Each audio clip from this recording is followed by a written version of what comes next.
జూబ్లీహిల్స్ ఉప ఎన్నికల్లో war one side అయింది. ఉప ఎన్నికల ఫలితాల్లో కాంగ్రెస్ విజయకేతనం ఎగురవేసింది. తొలి రౌండ్ నుంచి ఆధిక్యం ప్రదర్శించిన కాంగ్రెస్ అభ్యర్థి నవీన్ యాదవ్ చివరి వరకు అదే జోరు కొనసాగించారు. ప్రతి రౌండ్లోనూ కాంగ్రెస్ అభ్యర్థి నవీన్ యాదవ్ తిరుగులేని మెజార్టీతో దూసుకుపోయారు. ప్రతి రౌండ్లోనూ కాంగ్రెస్ అభ్యర్థి నవీన్ యాదవ్ కు బీఆర్ఎస్ బీజేపీ అభ్యర్థులు ఏమాత్రం పోటీ ఇవ్వలేకపోయారు. దీంతో జూబ్లీహిల్స్ ఉప ఎన్నికల్లో కాంగ్రెస్ అవలీలగా గెలుపొందింది.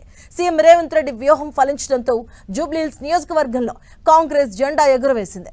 24,729 ఓట్ల మెజారిటీతో నవీన్ యాదవ్ గెలిచారు. జూబ్లీహిల్స్ ఎన్నికల ప్రచారంలో స్వయంగా రేవంత్ రెడ్డి ప్రచారం చేయడం కాంగ్రెస్ అభ్యర్థి నవీన్ యాదవ్ కు బాగా కలిసొచ్చింది. సీఎం రేవంత్ రెడ్డితో పాటుగా మంత్రులంతా కలిసికట్టుగా కాంగ్రెస్ గెలుపులో కీలక పాత్ర పోషించారు. ఇక ఇంటింటి ప్రచారంలోనూ కాంగ్రెస్ నేతలు బాగా పనిచేయడం కాంగ్రెస్ కు కలిసొచ్చింది.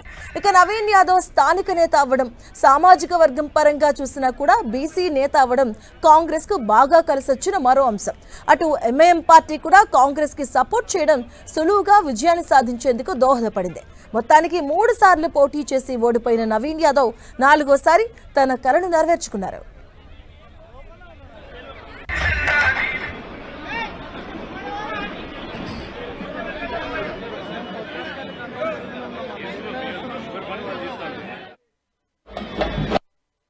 మా జూబ్లీహిల్స్ ప్రాంత ప్రజలందరూ కూడా దాదాపు 25,000 మెజారిటీతో నన్ను ఆశీర్వదించినందుకు నా ప్రాంత ప్రజలందరూ కూడా ప్రాధాన్య నమస్కారాలు తెలియజేస్తూ ధన్యవాదాలు తెలియజేస్తూ ఏదైతే నమ్మకం నా మీద పెట్టుకొని మా పిల్లోడు, మా బస్తీ పిల్లోడు, మా కొడుకు, మా తమ్ముడు మాకు అండగా ఉంటాడు, మా కష్టాల్లో నిలబడతాడు, మా సమస్యలు పరిష్కరిస్తాడని ఎంతో నమ్మకంతో నాకు ఈ అవకాశం కల్పించారు. వారి సేవ చేసుకోవడానికి ఈ అవకాశం కల్పించినందుకు వారందరికీ కూడా ధన్యవాదాలు తెలియజేస్తూ ఏదైతే ప్రజలు నా మీద నమ్మకం పెట్టుకొని ఇక్కడ అభివృద్ధి చెందుతుందని, భవిష్యత్తు బాగుంటుందని నమ్మకంతో ఇచ్చినారో దాదాపు 200 కోట్లతో అభివృద్ధి కార్యక్రమాలు చేపట్టినాం గతంలో.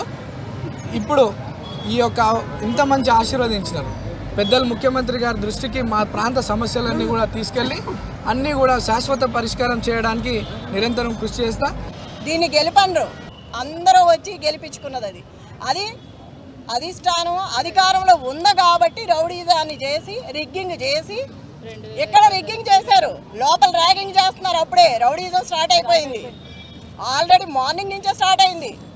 మేము చీరలు కట్టుకుంటే చీరల మీద కామెంట్స్, ఆ ఎదవలు ఇచ్చిన చీరలు కట్టుకొని వచ్చామని అంటున్నారు. మరి ఎక్కడ స్టార్ట్ అయింది? అప్పుడే ర్యాగింగ్ స్టార్ట్ అయింది.